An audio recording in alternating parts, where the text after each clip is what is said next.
Here is information on a winter storm warning for the following counties in Wisconsin, Milwaukee, Ozaukee, and Washington. Winter storm warning in effect from 6 p.m. this evening to 8 p.m. Central Standard Time Sunday. The National Weather Service in Milwaukee-Sullivan has issued a winter storm warning, which is in effect from 6 p.m. this evening to 8 p.m. Central Standard Time Sunday. The winter storm watch is no longer in effect. Timing: snow developing by early evening, diminishing by early Sunday evening.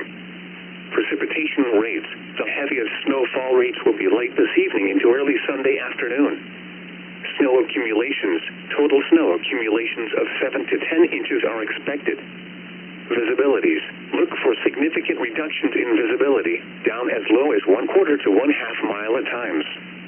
Impacts: hazardous driving conditions are expected due to snow-covered roads and reduced visibilities. A winter storm warning for snow means severe winter weather conditions are expected.